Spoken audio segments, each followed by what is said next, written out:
లక్ష్మికి ఉద్యోగం పోయిందని ఎంత భయపడ్డాం. ఇప్పుడు చూడండి, కంపెనీ నుంచి తొలగించిన వాడే మేనేజర్గా ఉద్యోగం ఇచ్చాడు.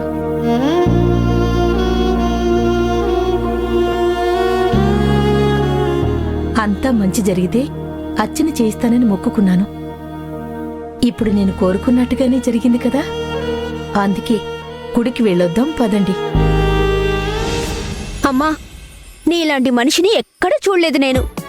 ఏ కష్టం వచ్చినా దేవుడు దేవుడు అని ఆయన బుర్ర తినేస్తావు. ఇప్పుడు కష్టం తీరింది కదా, ఇప్పుడైనా ప్రశాంతంగా వదిలేయమ్మా. చాలే ఆపవే నీ వేళకోళం. త్వరగా రెడీ అయ్యరా, వెళదాం. మొక్కుకుంది నువ్వు కదమ్మా, మమ్మల్ని ఎందుకు తీసుకెళ్తావు?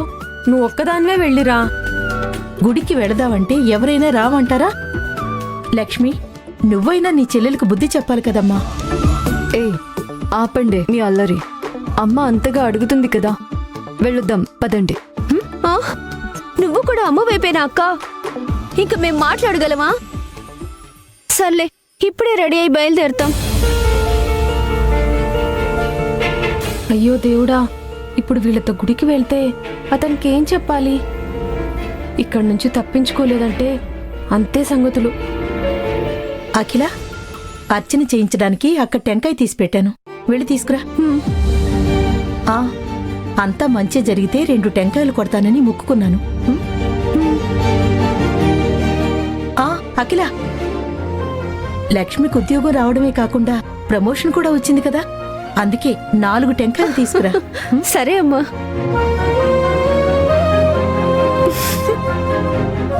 లక్ష్మి, ఇదంతా చేస్తుంది నీకోసమే. నువ్వు కూడా నవ్వుతావా? ఈ కాలం పిల్లలకి భయము భక్తి ఏమీ లేవు.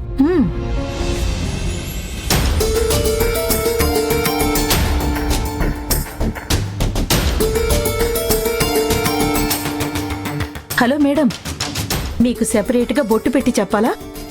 వెళ్ళి రెడీ అవ్వండి. అమ్మా, చెప్పడం మర్చిపోయాను, నేనిప్పుడు రాలేను. ఒక ప్రాజెక్ట్ గురించి డిస్కషన్ ఉంది, ఆల్రెడీ మెసేజ్ చేశారు. నేను వెళ్తాను. అదంతా తర్వాత చూసుకోవచ్చు, ముందైతే గుడికిరా. ఏంటమ్మా, పనుందన్నా కూడా వదలట్లేదు. నేనేం కావాలని చెప్పట్లేదు, కావాలంటే చూడు. ఏ అక్కర్లేదులే, ముందు నువ్వు నీ ప్రాజెక్ట్ పని చూసుకో. దేవుడు పని పాట వదిలేసి గుడికి రమ్మని చెప్పలేదు. పనినే దైవంగా భావించినప్పుడే ఆ దేవుడు వరమిస్తాడు. నువ్వే చెప్తుంటావు కదమ్మా, కష్టపడితేనే దేవుడు మనల్ని ఇష్టపడతాడు అని. తను పని చూసుకుంటుంది, వదిలే. తన గురించి మనమే మొక్కుకుందాం. థ్యాంక్స్ అక్క. బట్ డిస్కషన్ అయిపోతే డైరెక్ట్ గా గుడికి వచ్చేస్తాను, ఓకేనా? సరే అయితే జాగ్రత్త. మేము ఒక కీ తీసుకెళ్తాం, నువ్వు ఒక కీ తీసుకెళ్ళు. ఆటోకి డబ్బులు కావాలా? వద్దక్క, లాస్ట్ టైం నువ్వు ఇచ్చిన పాకెట్ మనీలో బ్యాలెన్స్ ఉంది, అవి సరిపోతాయిలే. సరే, ఇప్పుడు నేను బయలుదేరుతాను. బాయ్. చూడు. సరేమ్మా, నేను వెళ్ళి రెడీ అయ్యి వస్తాను. సరేనమ్మా.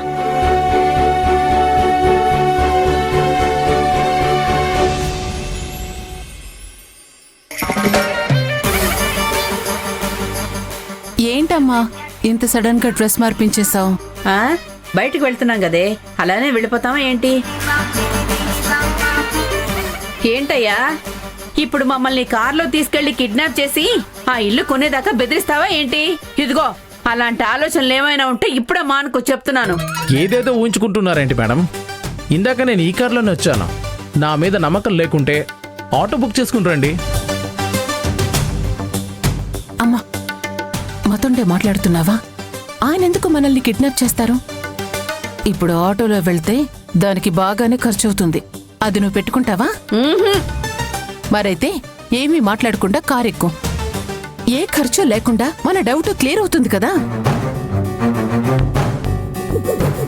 ఏమనుకోకండి సార్, మేం కూడా మీ కార్లోనే వస్తాం. వెళ్దాం పదండి. ఒక్క నిమిషం మేడం, ఒక ఫోన్ చేసుకుని వస్తాను.